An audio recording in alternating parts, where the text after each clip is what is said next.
authors of the Doon series, and right now I'm heading towards Books and Company. And yeah, how you guys been? This is like my first time like vlogging, so tell me if you guys like this. So, on my way. And if you're wondering where I got these sunglasses, Forever 21, best place to get sunglasses. I know like Topshop has some really good ones. So, yeah. I'm actually using my regular camera. I don't have like a smaller digital camera to use.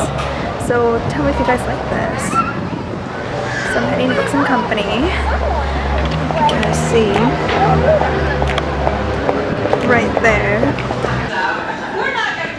First started writing the series. I don't know how many of you have been to one of our launch parties before, but for those of you that have, you may remember that when we wrote the first Doon book, the first draft was a 50-50 split between McKenna and Veronica.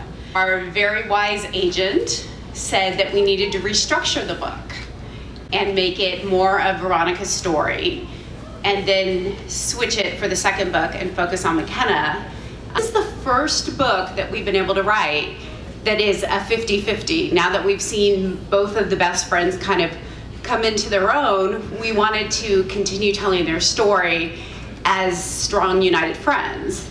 And really, this was what we wanted to do from the beginning. We really saw this as equal, both for Veronica and McKenna, and being able to write this book 50-50 from each point of view, it was really joyful for us. Like, we enjoyed writing this book so much, loving reading it, and so I feel like that kind of joy that we had writing it comes out. And we wanted to do some things a little different in the third book. How many of you, when you got to the end of Destined for Doon, thought, oh my gosh, what an awesome cliffhanger? We heard, what?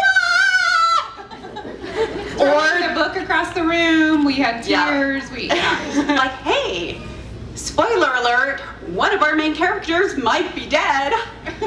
It's not always something that the reader wants, or they'll put up with it once, but if we continue, then we're kind of pushing our luck. There is a cliffhanger, but we let the reader in on what the cliffhanger is. And we give our reader inside information that we as authors have, but one of our main characters doesn't have yet. Oh, I know that you guys probably have questions. Don't be afraid to ask anything. Yes. Okay, so Abigail from my Instagram account was asking, what was your inspiration behind writing Doon? Okay, so we had a question from Instagram. From Abigail? Abigail, what was our inspiration for writing the first, second, and third books?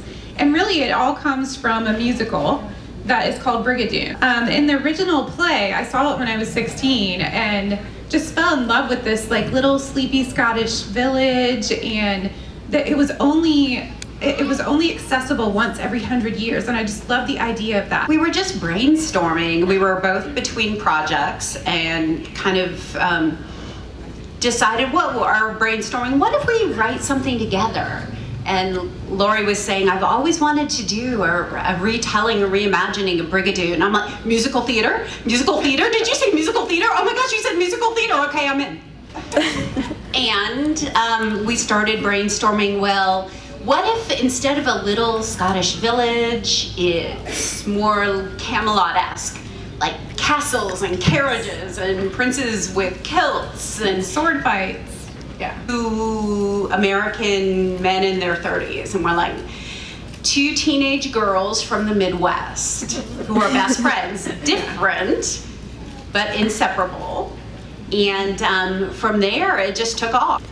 I have another question from Instagram, and this is from Amber, and she asked, what do you do when you get writer's block? Okay, so Amber from Instagram asked, what do we do when we get writer's block? I don't believe in writer's block. Carey doesn't believe that. I don't, and this is what I do. I'm not always good at getting up and writing, like there are days where I procrastinate, but when I sit down to write, I don't wait for the words to hit me. If I'm writing a chapter and I don't know what I'm doing, I'll just put a placeholder and I'll put brilliant opening paragraph. This needs to be about McKenna regretting her decision to blah, blah, blah. Kind of coping mechanism for writer's block. Yeah.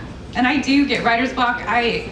When I would get writer's block when I first started writing, I would kind of panic and freeze up and not know what to do. Now I realize that every time I get writer's block, it's because something's wrong with the scene I'm working on, just is blocking me. So my subconscious is saying, you've got to look at this from a different angle.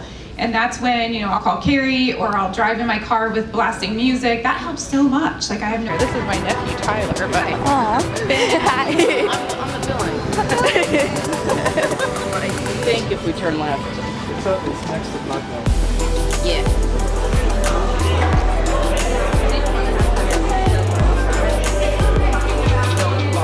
Thank you guys so much for watching. I hope you guys enjoyed this booktube video, and I'd like you to have Lorie and Carey. Thank you guys so much for having this meetup, having this signing, and thank you so much for letting me film you guys. yeah, thank you so much for coming. And we would love it if you guys would check out our books. The first one is called Doon.